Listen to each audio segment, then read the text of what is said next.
Thorough, comprehensive and detailed discussion on the passport system, the e-passport system, police verification, citizenship issues, Passport Act, a wide range of issues is covered. One of the most detailed and thorough discussions imaginable with the MEA and all issues raised by MPs regarding the passports. We had a good turnout, about 15 MPs attended, a lot of questions were asked, and this issue will continue. It's not the end of our consideration. We will certainly have more discussions on this once we have received all the replies from the ministry.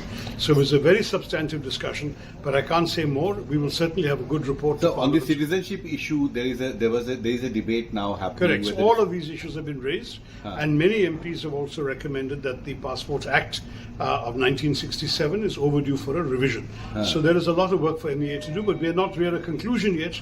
This is a hearing as part of a process of hearings. Okay. We also had discussions with the passport officials when we were in Jammu and Kashmir and in Ladakh, and there are many other questions we need to follow up. So you're catching me in the middle of a process. I can't say more.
Of GFF is being announced. So what, along with the theme, what are all changes that we can see? No, changes means every time we try to make it better. Better in terms of, the facilitation, people coming in, logistics, etc. The second is in terms of the coverage of sessions. The third, as I was speaking to the other media, is we do a lot of thought in deciding on the theme of the conference, right? This, I think, lot of thought process, consultations, talking to the stakeholders, talking to other entities, happen in terms of choosing the theme. So, if you ask me how this theme gets chosen, there are two things which is sort of a running theme all over this years. Because in the financial sector, two things are important as far as all of us think. One is the trust, the other is the inclusion. So trust and inclusion always forms a part in one way or the other of all the themes. But others depend upon what has been happening around the world, what is the kind of discussions that happen in the current GFF, what is that we need to concentrate on next, what they think is potentially developing. So 1 year down the line, this would have become a big issue.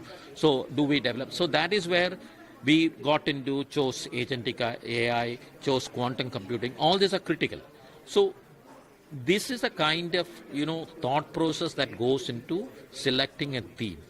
That's number one. Then number two, we look at the kind of participation. How do we expand the participation? Last year, which all countries participated, which did not participate, which is becoming important in terms of the relations developing between our country and the rest of the world. And then we take a list of how we have to go and talk to the other trade bodies, etc., and bring them on board. So it's a process, as Sandeep said, the next year's GFF happens immediately within a week of the current GFF getting over. The advisory council again becomes very active.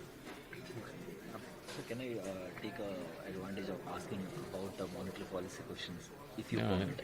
See, the problem you will have to know is that I left Reserve Bank of India 11 years ago. So 1 more year comes, you cannot even call me a central banker because of law of limitation. After 12 years, I am not a central banker. So, sir, in the broader term, if we can ask. No, I'll try to answer, but I am not sure that I am competent to answer on monetary policy and all this kind of thing. Yesterday actually RBI minutes have came and Deputy Governor as well as some others said that there are some hints of the rate hike are coming in. So Because of the situation, inflation, right? I mean, what is happening around is something which they take on board. So their decisions are they decided to go without any change this year.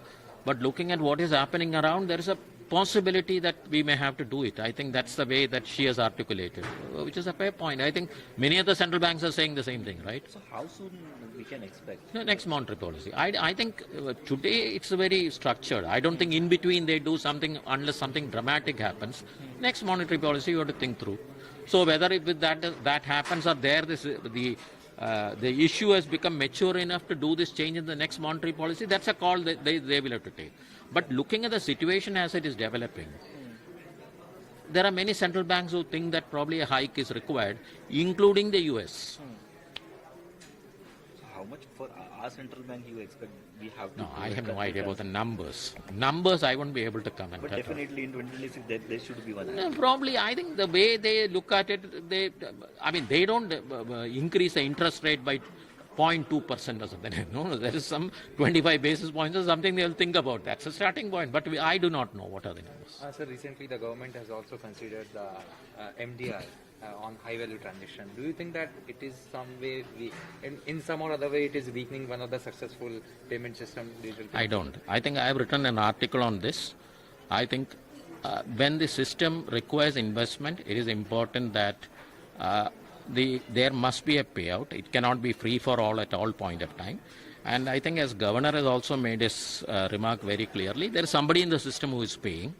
All that will ensure, in my personal view, is that it will bring a lot of transparency into the system as to who is paying what. And as I think there will be a cap on this. It cannot be a percentage of a total value. That will be sort of open-ended. They may put some kind of a cap on this. And then the system clearly knows who is paying, what is paying. See, even I was talking to somebody, when I was in Reserve Bank of India, this was one of the few countries, or I don't know whether it's the first country, which went beyond interchange as it was popular in card schemes. That time UPI was not there, and implemented what is called an MDR. The MDR is from that circular which we issued when I was in the Reserve Bank. The MDR, why we said MDR was that there the ultimate payer, who is the payer? The merchant. The merchant pays an X amount. That ensures there is transparency of what is the costing and what is not bothered about by the central bank, which